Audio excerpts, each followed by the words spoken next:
शरीर का, वो इतना कितना महत्वपूर्ण है। हम लोगों को पता ही नहीं था कि थायराइड, हम लोग को है ना खाली थायराइड की बीमारी, थायराइड की समस्या हम समझते थे। लेकिन ये थायराइड की समस्या कितने सारे शरीर में कितने सारे का प्रक्रियाओं पर असर करती है। थायराइड की समस्या, है ना? कितने सारे शरीर में असर करती है गलत तरीके से, और इसीलिए थायराइड क्या है और इसका काम क्या है, और इसको जब समस्याएँ होती तो ये क्या-क्या समस्याएँ पैदा करता है, ये भी हम जानेंगे दोस्तों। तो स्वागत है फिर से, धन्यवाद सबको, है ना? आज के इस उपस्थिति के लिए। दोस्तों, जब थायराइड की पहचान से शुरुआत करते हैं। दोस्तों, थायराइड ग्रंथि की पहचान क्या है? तो थायराइड ग्रंथि एक तितली के आकार की ग्रंथि है, जो गले के सामने स्वर यंत्र, मतलब आवाज के यंत्र के ठीक नीचे स्थित होती है थायराइड ग्रंथि। दोस्तों, थायराइड ग्रंथि thyroid hormone T3, thyroid hormone T4 और कैल्सिटोनिन हार्मोन का उत्पादन करती है, और हमारे शरीर में हार्मोन्स को रिलीज करके, प्रवाहित करके, हार्मोन्स को जारी जारी करके हमारे शरीर में चयापचय मतलब मेटाबॉलिज्म, शरीर की बढ़ोतरी मतलब ग्रोथ, शरीर का विकास मतलब डेवलपमेंट को बैलेंस मतलब संतुलन करने में महत्वपूर्ण भूमिका निभाती है थायराइड ग्रंथि। दोस्तों, थायराइड ग्रंथि में थायराइड हार्मोन T3, T4 हमारे शरीर में ऊर्जा के स्तर को बनाए रखना, शरीर में तापमान और हृदय गति को बनाए रखना जैसा अलग-अलग शारीरिक कार्यों में असर करता है थायराइड ग्रंथि। थायराइड ग्रंथि में जैसे कि T3, T4 को देखा हम लोगों ने, वैसे ही थायराइड ग्रंथि कैल्सिटोनिन नामक हार्मोन को भी उत्पादन करती है। तो दोस्तों, थायराइड ग्रंथि 3 हार्मोन्स को उत्पादन करती है। एक तो T3, दूसरा T4 और तीसरा है कैल्सिटोनिन। तो थायराइड ग्रंथि में कैल्सिटोनिन हार्मोन का उत्पादन भी करती है।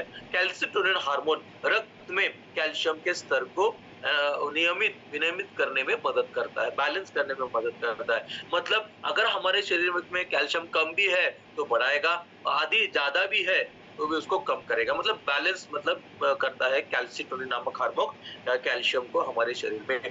दोस्तों, थायराइड ग्रंथि कहाँ स्थित है और इसकी संरचना कैसी है? थायराइड ग्रंथि कैसे दिखती है? थायराइड ग्रंथि का स्थान, थायराइड ग्रंथि गले के सामने स्वर यंत्र के नीचे स्थित है। थायराइड ग्रंथि श्वास नली के चारों ओर लिपटी होती है, और इसे इस्थमस नामक मांसपेशी की एक पतली सी पट्टी से जुड़ी होती है थायराइड ग्रंथि। थायराइड ग्रंथि की संरचना, थायराइड ग्रंथि 2 भागों में बटी होती है, जिन्हें लोब कहा जाता है।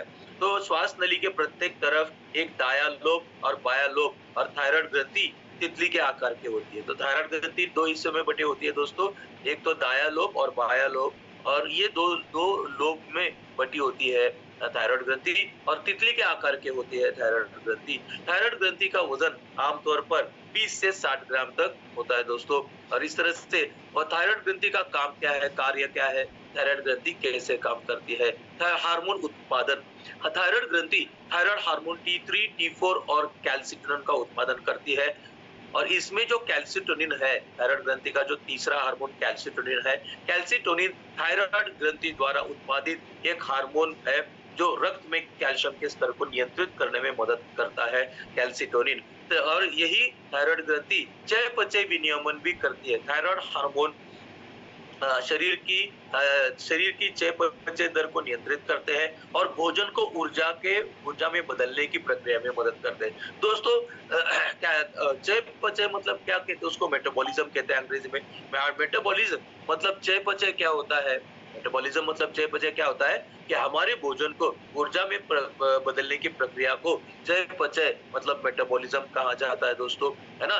यही थायराइड ग्रंथि जो कि हार्मोन का उत्पादन करती है, और उसमें भी कैल्सिटोनिन जो कि हमारे शरीर में रक्त में कैल्शियम के स्तर को नियंत्रित करता है, यही थायराइड ग्रंथि चयापचय विनियमन मतलब मेटाबॉलिज्म रेगुलेशन में काम करती है। और यही थायराइड ग्रंथि विकास और वृद्धि, हमारे शरीर की बढ़ोतरी और हमारे शरीर का जो विकास होता है ना? इन दोनों स्थितियों में काम करता है थायराइड ग्रंथि। मतलब ये बहुत सारा इसमें विषय है कि विकास और वृद्धि में। तो दोस्तों, और यही जन हम लोग विकास और वृद्धि कहाँ पे आती है? बच्चों में आती है ना? अगर बचपन में, अगर माँ के पेट में ही थायराइड ग्रंथि की विकास नहीं हुआ, अगर वृद्धि नहीं हुई, तो क्या होता है ना? फिर उन बच्चों में बढ़ोतरी का, ग्रोथ एंड डेवलपमेंट का समस्या आ जाता है, और इसीलिए कई बच्चों में थायराइड की समस्या की वजह से ग्रोथ की समस्या आती है, और इसीलिए फिर वो थायराइड की दवाइयों पे उनको शुरू हो जाती है थायराइड की दवाइयाँ। और इसीलिए देखो कितना सारा काम करता है। एक तो हार्मोन्स का उत्पादन, फिर कैल्सिटोनिन, फिर चयापचय, फिर विकास और वृद्धि और कैल्शियम नियमन भी, है ना? यही थायराइड ग्रंथि थायराइड हार्मोन्स के माध्यम से कैल्शियम को भी बैलेंस करने का काम करती है। दोस्तों, संक्षेप में थायराइड ग्रंथि गले के क्षेत्र में एक महत्वपूर्ण अंतःस्रावी ग्रंथि मतलब एंडोक्राइन ग्लैंड है जो थायराइड हार्मोन और कैल्सिटोनिन का उत्पादन उत्पादन और स्राव करती है। थायराइड ग्रंथि चयापचय मतलब भोजन को ऊर्जा में बदलने की प्रक्रिया में मदद करता है। थायराइड ग्रंथि शरीर का विकास और वृद्धि में मदद करता है। थायराइड ग्रंथि कैल्सिटोनिन नामक हार्मोन का उत्पादन करके हमारे शरीर में कैल्शियम के स्तर को बनाए रखने में मदद करता है। और भी कितना काम है, देखो ये जो चित्र मैंने यहाँ पे दिखाया है कि what are the function of thyroid hormones करके, जब ये जो चित्र में देखो कितना काम करता है। एक थायराइड ग्रंथि, अगर ये थायराइड ग्रंथि बिगड़ जाती है तो कितने सारे प्रक्रियाओं में बाधा आती है। तो देखो थायराइड ग्रंथि का जो काम है, जिम्मेदारी है, वो मेटाबॉलिज्म रेगुलेशन में है, मतलब चयापचय को बनाए रखने में उसका काम होता है थायराइड ग्रंथि का। थायराइड ग्रंथि हमारी दिमागी सेहत, हमारी नसों के सेहत के लिए भी जरूरी है। थायराइड ग्रंथि हमारे त्वचा की सेहत, बालों की सेहत, हमारे शारीरिक बढ़ोतरी, शारीरिक विकास में का जिम्मेदारी है थायराइड ग्रंथि की। थायराइड ग्रंथि हमारे शरीर में टेम्परेचर रेगुलेशन का भी काम करती है। थायराइड ग्रंथि, है ना, डाइजेस्टिव फंक्शन मतलब पाचन सेहत में भी जरूरी है। थायराइड ग्रंथि हमारे दिल की धड़कन को बनाए रखने के लिए और दिल की सेहत को बनाए रखने के लिए भी बहुत जरूरी है थायराइड ग्रंथि। थायराइड ग्रंथि हमारे मांसपेशियों की सेहत, हमारी प्रजनन सेहत और पूरे शरीर की सेहत के लिए थायराइड ग्रंथि, मतलब ये 10 प्रकार के काम। अगर थायराइड ग्रंथि को कुछ होता है, थायराइड ग्रंथि में सूजन आती है, थायराइड ग्रंथि अगर कम ज्यादा हार्मोन्स को तैयार करने लगता है, तो ये सारी प्रक्रियाएं जैसे कि मेटाबॉलिज्म रेगुलेशन, चयापचय के है ना बनाए रखना, ब्रेन मतलब दिमाग और नसों का कार्य, त्वचा और बालों की सेहत, शारीरिक बढ़ोतरी, शारीरिक विकास, टेम्परेचर रेगुलेशन, है ना, डाइजेस्टिव फंक्शन, हार्ट रेट, है ना, डाइजेस्टिव मतलब पाचन सेहत, हार्ट रेट मतलब दिल की धड़कन और दिल की सेहत, ये सारी 10 प्रकार के बाधाएं उत्पन्न होती है अगर थायराइड का कुछ होता है। लेकिन अगर थायराइड सेहतमंद है तो ये 10 प्रकार की जो सेहत की प्रक्रिया है ये सही रहती है। दोस्तों, मतलब इतना सा छोटा सा 20 से 60 ग्राम का ये जो थायराइड का ग्रंथि है, कितनी जिम्मेदारियां हैं इसके ऊपर, और हम लोगों को कुछ इसमें समझ में, हम लोगों को कुछ पता ही नहीं है कि ये थायराइड इतना सारा काम करते हैं। तो आज आप लोगों को जानना है कि अगर थायराइड को कुछ होता है तो इतनी सारी बाधाएं, इतनी सारी प्रक्रियाओं में बाधाएं आती है। अगर थायराइड सेहतमंद रहता है तो ये सारी प्रक्रियाएं नॉर्मल रहती है। दोस्तों, यहाँ थायराइड ग्रंथि के कार्य का विस्तृत विवरण दिया गया है। थायराइड ग्रंथि का कार्य क्या है? चयापचय विनियमन। थायराइड ग्रंथि का कार्य में शरीर की बढ़ोतरी और शरीर का विकास, हृदय गति, तापमान विनियमन, और यही थायराइड ग्रंथि के अन्य महत्वपूर्ण कार्य है। थायराइड हार्मोन पाचन में, त्वचा में, पाचन का सेहत, त्वचा का सेहत, बालों के सेहत के भी प्रभावित करता है। और साथ ही साथ थायराइड ग्रंथि महिलाओं के मासिक धर्म चक्र और प्रजनन क्षमता में भी शामिल होते हैं दोस्तों। और आयोडीन की निर्भरता, थायराइड ग्रंथि थायराइड हार्मोन का उत्पादन करने के लिए आयोडीन पर निर्भर करती है, और आयोडीन की कमी से थायराइड की समस्या हो सकती है। दोस्तों, थायराइड, अभी यहाँ पे हम जानेंगे कि थायराइड ग्रंथि को आज की दुनिया में कितनी मात्रा में थायराइड की समस्या प्रचलित हो रही है, कितनी मात्रा में थायराइड की समस्याएं या बीमारियां पैदा हो रही है, ये हम लोग जानेंगे और देखते हैं। देखो, थायराइड रोग दुनिया भर में सबसे आम विकारों में से एक है। जैसे कि डायबिटीज है, जैसे ब्लड प्रेशर है, जैसे कैंसर है, वैसे ही, है ना, अभी थायराइड भी आम विकारों में जैसे एक हो रहा है। थायराइड रोग का प्रचलन दिन ब दिन बढ़ रहा है। एलोपैथिक प्रणाली में हाइपोथायरायडिज्म को एल थायरोक्सिन के साथ चिकित्सा, मतलब एल थायरोक्सिन के साथ इलाज किया जाता है ना, एलोपैथी में हाइपोथायरायडिज्म के लिए। लेकिन, है ना, हालांकि ये अध्ययन से पता चलता है कि एलोपैथिक प्रणाली में थायराइड की उपचार में समस्या ही सामने आ रही है। मतलब एलोपैथी की ये जो एल थायरोक्सिन की गोली है ना, इसको लेने के बाद भी थायराइड में समस्याएं सामने आ रही है, और पर्याप्त T4 थायराइड हार्मोन का इलाज करवाने के बाद भी, है ना, लगातार मरीज थायराइड के लक्षणों का सामना कर रहे हैं और थायराइड के लक्षणों से पीड़ित है थायराइड, और थायराइड लक्षणों के साथ अच्छा महसूस नहीं कर रहे हैं मरीज। तो दोस्तों, है ना, वो एलोपैथिक दवाई यहाँ पे काम नहीं कर रही है और बहुत सारा चीजें यहाँ पे बात करते हैं दोस्तों। तो एक तो थायराइड जो है दुनिया में आम होता जा रहा है ना? जैसे हमारा डायबिटीज है, जैसे ब्लड प्रेशर है, जैसे कैंसर, वैसे थायराइड आम होता जा रहा है और दिन ब दिन बढ़ता ही रहा है। लेकिन ये जो दवाई है, एलोपैथिक दवाई एल-थायरॉक्सिन, जो कि एकमात्र दवाई है। थायरॉक्सिन में थायराइड थायराइड की समस्या में बाकी जैसे बीपी में 5-5, 6-6 प्रकार की अलग-अलग दवाई होती है। थायराइड में दोस्तों एक ही गोली है, वो भी, है ना, असर नहीं कर रही है। उसको बोलते हैं, है ना, ड्रग रेसिस्टेंस बोलते हैं। तो एक तो दवाई एक ही प्रकार की है, वो भी काम नहीं कर रही है।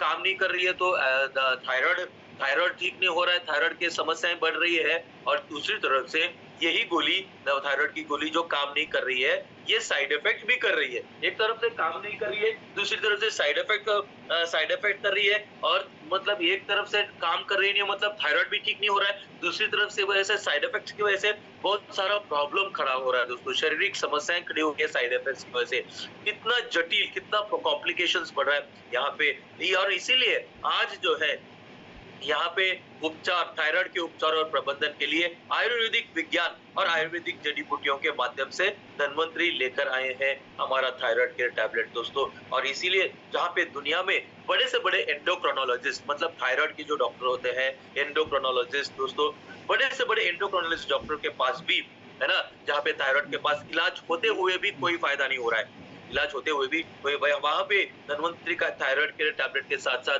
बाकी जो धन्वंतरी के प्रोडक्ट है ना, वो भी यहाँ अगर का इस्तेमाल करते हैं तो बहुत बढ़िया तरीके से थायराइड के पेशेंट को फायदा हो रहा है। तो दोस्तों, आज हम बात करेंगे ये जो हमारा ये आयुर्वेदिक जो प्रोडक्ट है धन्वंतरी का थायराइड के टैबलेट है, फिर हमारा इम्यूरिच है, डिटॉक्सिफाई है, नवचेतना कल्पम है, और फिर कई सारे ऐसे प्रोडक्ट है जो, है ना, यहाँ पे देखेंगे हम लोग दोस्तों।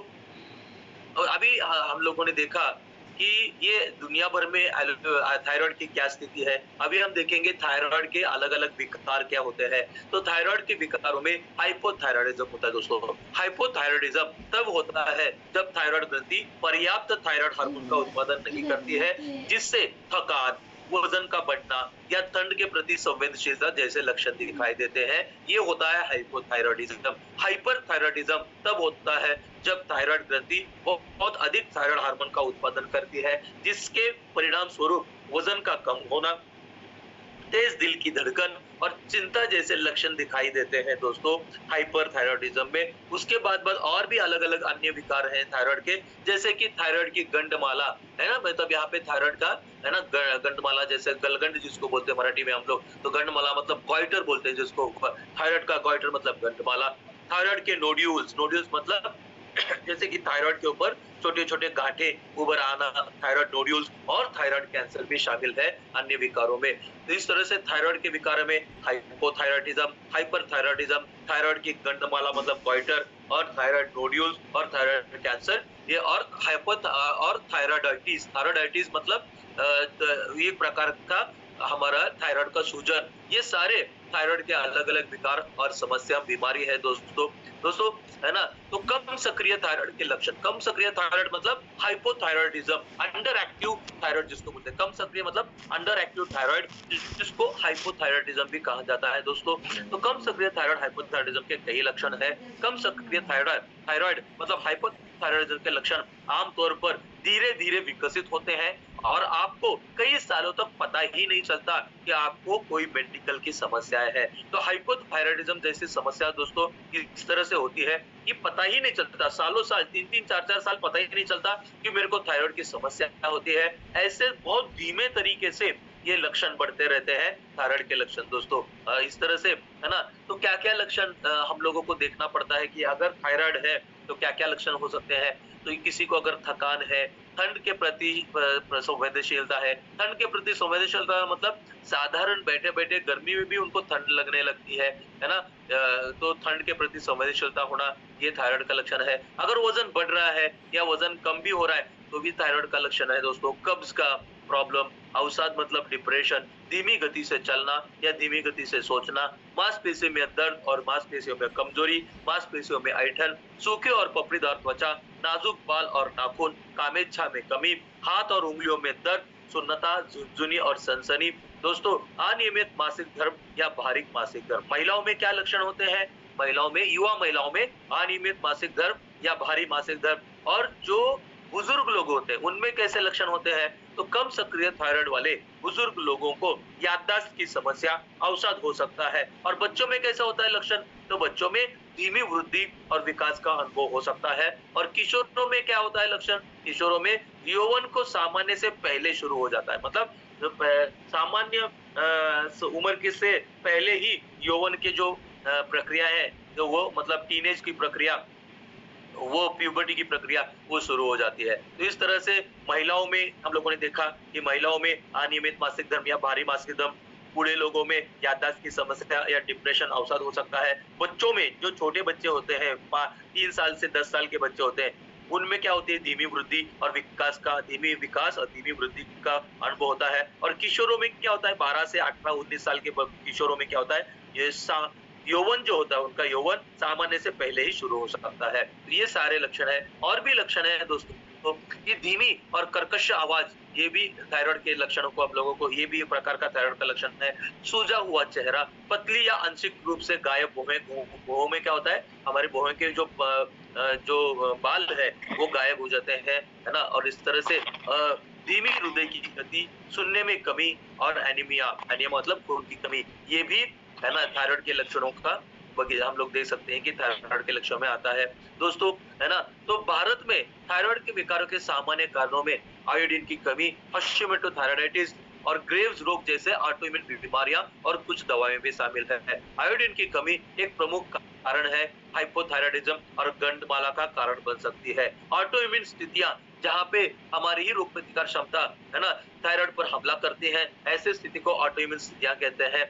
इसके अतिरिक्त कुछ दवाएं और उपचार थायराइड फंक्शन को, मतलब फंक्शन का समस्याओं का कारण बन सकता है। दोस्तों, कुछ दवाएं, मतलब कई लोग जो बीपी की दवाई लेते हैं लंबे समय तक, 4-4-5-5 साल बीपी की दवाइयां, 4-4-5-5 साल ब्लड शुगर की दवाइयां, 4-4-5-5 साल नींद की दवाइयां, या टेंशन को कम करने, डिप्रेशन को कम करने की दवाइयां लेते हैं कुछ लोग। तो ये दवाइयों का साइड इफेक्ट भी थायराइड के ऊपर असर करता है, और इसी को कहते हैं, है ना, दवाओं की वजह से हुआ है ये थायराइड की समस्या। तो थायराइड की समस्याओं में क्या क्या कारण है? आयोडीन की कमी, ऑटोइम्यून बीमारियां और कुछ दवाएं भी थायराइड की बीमारी का कारण बन सकती है। कई महिलाओं को प्रसवोत्तर थायराइडाइटिस, मतलब बच्चे के डिलीवरी के बाद भी थायराइड में सूजन आ सकती है। कई लोगों को रेडिएशन थेरेपी की वजह से थायराइड की समस्या आ सकती है। कई लोगों को आनुवंशिक, मतलब माता पिता और दादा दादी के माध्यम से भी थायराइड की समस्या आ सकती है। कई लोगों में वायरस और बैक्टीरिया के संक्रमण की वजह से, इन्फेक्शन की वजह से थायराइड की समस्या आ सकती है। और कई लोगों को तनाव, जो लोग ज्यादा स्ट्रेस में है, तो ऐसे लोग भी, है ना, तनाव की वजह से भी थायराइड की समस्या हो सकती है। दोस्तों, थायराइड को बनाए रखने के लिए, थायराइड ग्रंथि के स्वास्थ्य को बनाए रखने के लिए क्या आवश्यक है? तो थायराइड ग्रंथि को स्वास्थ्य को बनाए रखने के लिए मुख्य रूप से स्वस्थ जीवन शैली के साथ साथ आयोडीन और अन्य आवश्यक पोषक तत्वों का पर्याप्त सेवन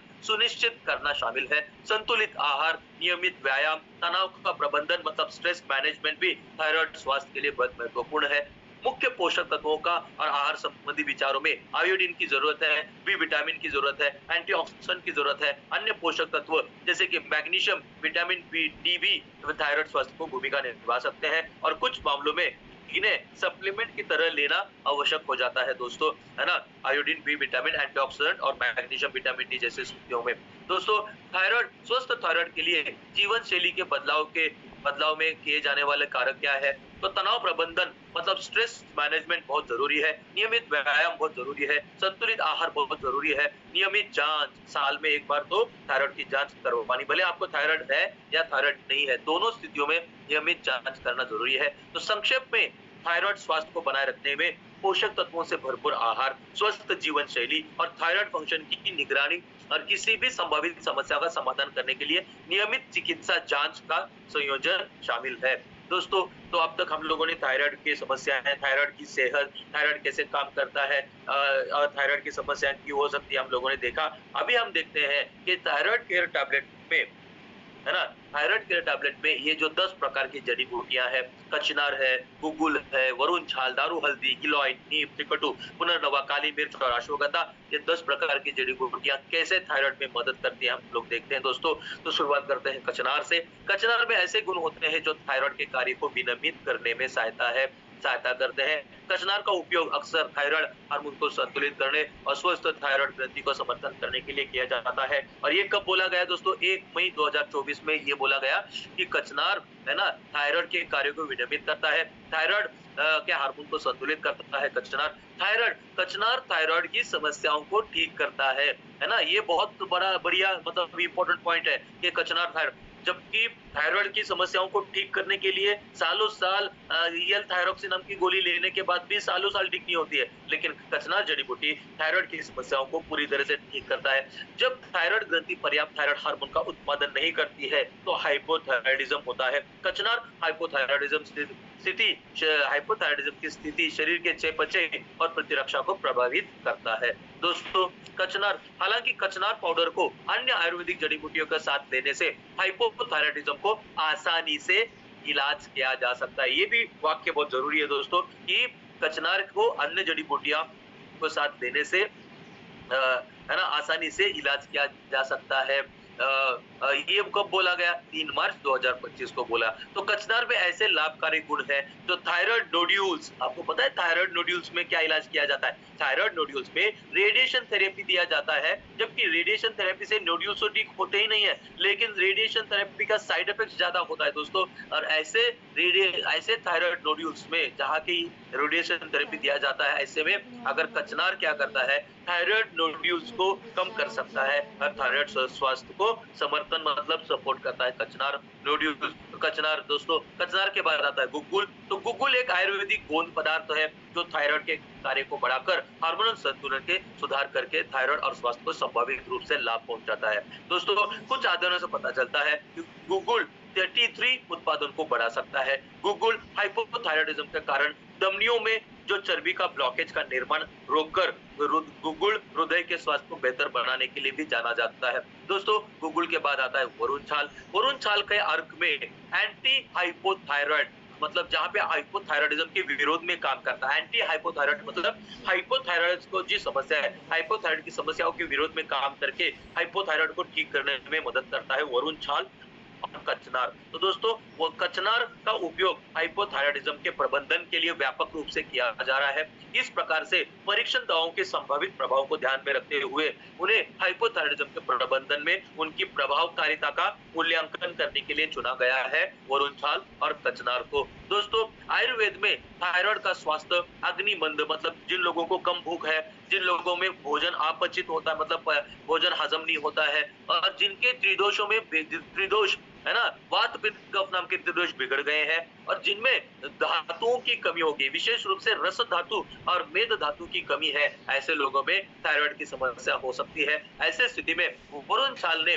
थायराइड के लक्षण जैसे थकान, कमजोरी, सांस लेने में समस्याएं, सूखी त्वचा में अत्यधिक महत्वपूर्ण सुधार दिखाया है। और यही वरुण छाल जिन थायराइड की समस्याओं में वजन की समस्या है, वजन बढ़ रहा है या वजन कम हो रहा है, ऐसे वजन और बीएमआई की कमी में अत्यधिक महत्वपूर्ण परिणाम दिखाए हैं वरुण छाल ने। और थायराइड प्रोफाइल में बेहतर प्रतिशत राहत दिखाई है वरुण छाल ने। दोस्तों, वरुण छाल के बाद आता है दारू हरिद्रा।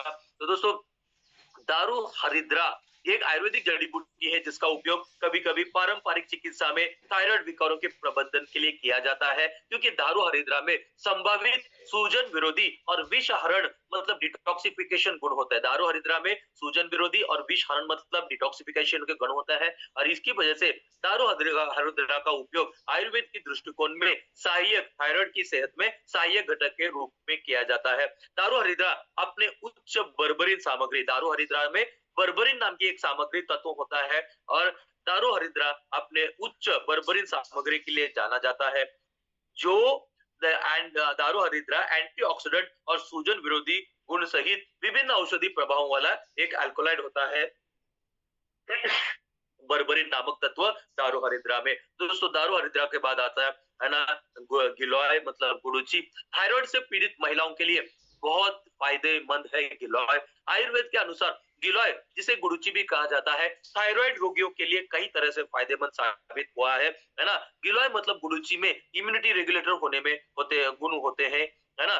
गिलोय मतलब गुडुचि शरीर की इम्यूनिटी को बढ़ाता है। गिलोय मतलब गुडुचि से थायराइड रोगियों में सूजन कम करने और मेटाबॉलिज्म बढ़ाने में मदद मिलती है।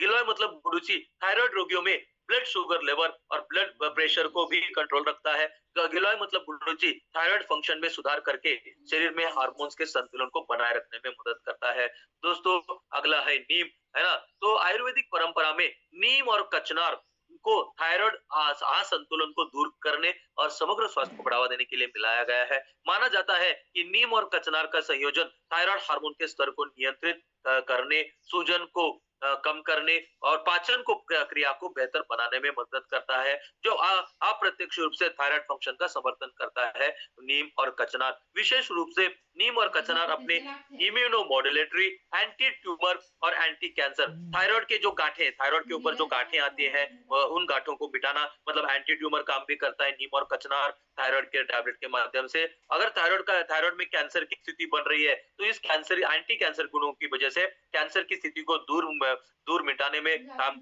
करता है के लिए जाना जाता है नीम और कचनार। और इस तरह से नीम और कचनार थायराइड ग्रंथि की शीतलता को दूर करने और दूर करने के लिए एक मूल्यवान जड़ी बूटी बनाता है नीम और कचनार को, है ना, थायराइड में। दोस्तों उसके थायराइड के में अगला है त्रिकटु। तो त्रिकटु चूर्ण हाइपोथायराइडिज्म के प्रबंधन के लिए प्रभावी है, ये भी देखा गया है। और थायराइड केयर में टैबलेट में अगला है पुनर्नवा। कुछ अध्ययनों से पता चलता है कि पुनर्नवा थायराइड हार्मोन को विनियमित करने में मदद कर सकता है। विशेष रूप से पुनर्नवा T3 और T4 के स्तर को प्रभावित करता है। ये बोला गया 25 जनवरी 2024 को बोला गया, है ना, कि पुनर्नवा T3 और T4 थायराइड के स्तर को, है ना, बैलेंस बनाने में मदद करता है। पुनर्नवा के सूजन विरोधी गुण संभावित रूप से थायराइड ग्रंथि के सूजन को कम कर सकते हैं, जो ऑटो इम्यून विकारों से में महत्वपूर्ण है।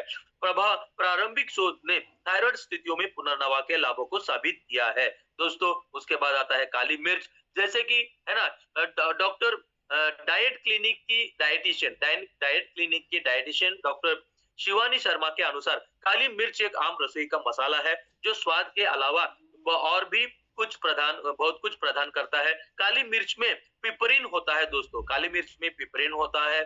काली मिर्च को जब अन्य थायराइड सहायक जड़ी बूटियों के साथ मिलाया जाता है तो काली मिर्च थायराइड स्वास्थ्य में उनके लाभों को बढ़ा सकती है। दोस्तों और उसके बाद आखिरी जड़ी बूटी है अश्वगंधा। तो अश्वगंधा का इस्तेमाल सदियों से चिकित्सा के लिए किया जाता है। प्रारंभिक शोध से पता चलता है कि अश्वगंधा हाइपोथायराइडिज्म से पीड़ित लोगों में थायराइड के स्तर को सुधार कर सकता है। अश्वगंधा हाइपोथायराइडिज्म से पीड़ित व्यक्तियों के लिए कुछ लाभ प्रदान कर सकता है। संभावित रूप से थायराइड हार्मोन के स्तर में सुधार कर सकता है अश्वगंधा। और थायराइड के लक्षण थकान और जोड़ों के दर्द जैसे लक्षणों को प्रबंधित कर सकता है अश्वगंधा। और इस तरह से दोस्तों तो थायराइड के टैबलेट कहाँ पे इस्तेमाल कर सकते हैं, तो थायराइड के टैबलेट थायराइड हार्मोन के स्तर को संतुलित करके थायराइड फंक्शन को विनियमित करने में मदद करता है। थायराइड ग्रंथि में थायराइड नोड्यूल, थायराइड की सूजन, थायराइड की सूजन को कम करने में मदद करता है और इस प्रकार थायराइड के विकारों के प्रबंधन कर सकता है, सहायता करता है thyroid care tablet. Thyroid care tablet पोषक तत्वों के अवशोषण और उपयोग को बेहतर बनाने में मदद करता है, थायराइड फंक्शन का समर्थन करता है। थायराइड केयर टैबलेट तो कितना लेना है दोस्तों, खुराक क्या है थायराइड के टैबलेट की, तो सुबह एक गोली, शाम को एक गोली, खाने से आधे घंटे पहले सुबह गोली, शाम को एक गोली खाने से आधे घंटे पहले थायराइड टैबलेट को लेना है। दोस्तों तो मैं थोड़ा सा दोहराऊंगा यहाँ पे कि उसके थायराइड ग्रंथि के पॉइंट्स को फिर से दोहराऊंगा। थायराइड ग्रंथि गर्दन के सामने स्वर यंत्र के नीचे स्थित है। थायराइड ग्रंथि तितली के आकार की होती है। थायराइड ग्रंथि के दो भाग होते हैं, लोब आ जाता है, दाया और बाया लोब। थायराइड ग्रंथि चयापचय, वृद्धि और विकास विनियमित करने में महत्वपूर्ण भूमिका निभाता है। थायराइड ग्रंथि T3 T4 हार्मोन का उत्पादन करके ऊर्जा के स्तर, शरीर में तापमान, हृदय गति जैसे विभिन्न शारीरिक कार्यों से प्रभावित करता है। थायराइड ग्रंथि कैल्सिटोनिन हार्मोन का उत्पादन करके रक्त में कैल्शियम के स्तर को विनियमित करने में मदद करता है। थायराइड ग्रंथि हार्मोन का उत्पादन करके करने के लिए आयोडीन पर निर्भर करता है। आयोडीन की कमी से थायराइड की समस्याएं हो सकती है। दोस्तों, थायराइड के टैबलेट हाइपोथायरायडिज्म में इस्तेमाल कर सकते हैं। थायराइड के टैबलेट को हाइपोथायरायडिज्म, हाइपरथायरायडिज्म, थायराइड गंडमाला मतलब goitre, thyroid nodule, Hashimoto thyroiditis, Graves रोग जैसे ऑटोइम्यून थायराइड की बीमारियों में इस्तेमाल कर सकते हैं। कुछ दवाओं की वजह से होने वाली थायराइड की बीमारियों में थायराइड के टैबलेट का फायदा होता है। दोस्तों, प्रसवोत्तर थायराइडिज्म, जिन महिलाओं में डिलीवरी के बाद थायराइडाइटिस की समस्या होती है, रेडिएशन थेरेपी की वजह से होने वाली थायराइड की समस्याएं, आनुवंशिक कारण की वजह से होने वाली थायराइड की बीमारियां, वायरस और बैक्टीरिया के संक्रमण की वजह से होने वाली थायराइड बीमारियां, तनाव की वजह से होने वाली थायराइड की बीमारियां, थायराइड के कार्यों को विनियमित करने में सहायता करता है थायराइड के टैबलेट, थायराइड हार्मोन को संतुलित करने और स्वस्थ थायराइड ग्रंथि का संवर्धन करने में, थायराइड के कार्य में सुधार करने में मदद करता है थायराइड के टैबलेट। हाइपोथायरायडिज्म के कारण दया हाइपोथायरायडिज्म के कारण हृदय स्वास्थ्य को बेहतर बनाने के लिए फायदेमंद है थायराइड के टैबलेट। T3 टीफ उत्पादन को बढ़ाता है थायराइड के टैबलेट। थायराइड समस्याओं की वजह से होने वाली वजन के बैलेंस में वजन के बड़े मदद करता है। हाइपोथायरायडिज्म वाले लोगों के लिए चिंता मतलब एंजाइटी के विषय में फायदेमंद है थायराइड के टैबलेट। जिन लोगों में धीमी और कर्कश आवाज के लक्षण है, सूजा हुआ चेहरा है, पतली या आंशिक भौं से रूप